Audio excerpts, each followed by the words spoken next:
இன்றைய நாள் கர்த்தருடைய வார்த்தை யோவான் புத்தகம் 13ஆம் அதிகாரம் 34ஆம் வசனம்.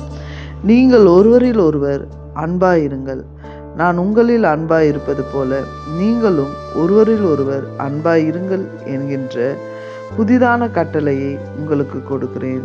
ஆம் தேவ பிள்ளைகளே, கர்த்தராகிய இயேசு கிறிஸ்து அவருடைய அன்பை நமக்கு வெளிப்படுத்துவதற்காக, அவர் நம்மளை நேசித்ததற்காகத்தான் இந்த பூமிக்கு வந்தார். இந்த பூமியில அவருடைய அன்பை எத்தனையோ விதத்துல எத்தனையோ மனுஷர்களிடத்திற்கு வெளிப்படுத்தி இருக்கிறாரு.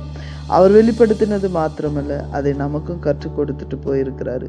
தேவ பிள்ளைகளே, நம்ம நேசிப்பவர்களை மாத்திரம் நம்ம நேசிப்பவர்களாய் அல்லாதபடி, நம்ம கொடுக்கிறவர்களுக்கு மாத்திரம் நம்ம கொடுக்கிறவர்களாய் அல்லாதபடி, இயேசுவின் அன்பை நம்ம எல்லாருக்கும் வெளிப்படுத்துகிறவர்களாய் இருக்க வேண்டும்.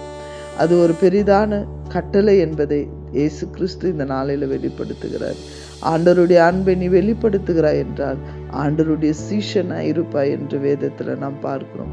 இயேசுவை போல நாம மாற வேண்டும், இயேசுவை போல நாம வாழ வேண்டும், இயேசுவை போல நம்ம அவருடைய பாதத்தினுடைய அடிச்சுவடை பிடித்து கொண்டு நாம நடக்கும் பொழுது நாமளும் அவருடைய சீஷர்களாய் இருப்போம். நம்ம ஒருவேளை நம்மளை நிந்தித்தவர்கள், வேதனைப்படுத்தினவர்கள், அவமானப்படுத்தினவர்கள், கசப்புக்குள்ள கொண்டு போனவர்களை நேசிப்பது கடினமான காரியம்.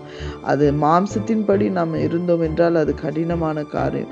ஆவியானவருடைய சித்தத்தின்படி நாம் ஒப்பு கொடுத்து வாழ்வோம் என்றால் அது நமக்கு மிகவும் எளிதான ஒரு காரியமா இருக்கும்.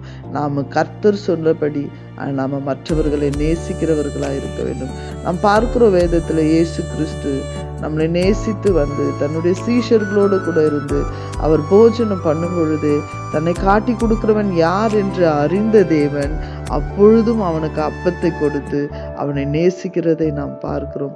நீ செய்ய வேண்டிய வேலை நீ செய் என்று ஆண்டவர் சொல்லும் பொழுது சீஷர்கள் எல்லாம் நினைக்கிறாங்க, ஏதோ ஒரு வேலையை கொடுத்திருக்கிறார், அதை செய்ய போகிறான் என்று சொல்லி. ஆனால் அதல்ல, கர்த்தரை காட்டி கொடுத்து கர்த்தரை நிந்திக்க வைத்து கர்த்தரை சிலுவையில் அறைய போகிற ஒரு சூழ்நிலை அந்த தருவாயில நிற்கும் பொழுதும் தனக்கு துரோகம் பண்ணுகிறவனையும் தேவன் நேசித்ததை நாம் பார்க்கிறோம். ஆண்டவரை போல நாம் வாழ வேண்டும், ஆண்டவருடைய பிள்ளைகளை நாம் வர வேண்டும். ஒரு நாளும் இயேசு கிறிஸ்து பணிவிடை செய்து கொள்ள வரல, பணிவிடை செய்ய வந்திருக்கிறாரு. இயேசுவின் அன்பை நாம் பிறருக்கு வெளிப்படுத்துவோம் என்றால் இயேசுவை போல நம்ம பணிவிடை செய்கிறவர்களாய், இயேசுவை போல நம்ம வாழ்கிறவர்களாய் இருப்போம் என்றால் நிச்சயமாய் சொல்லுகிறோம், நம்ம இயேசுவினுடைய சீடனாய் இருப்போம். அந்த வாழ்க்கை வாழ்வதற்கு நம்மளை இந்த நாளில ஒப்பு கொடுத்து வாழ்வோமாக. அப்படி இருக்கும்பொழுது நமக்கு உண்டான சமாதானத்தை தேவன் நமக்கு கொடுக்க வல்லவராய் இருக்கிறார். God bless you. கர்த்தர் உங்களை ஆசீர்வதிப்பார்.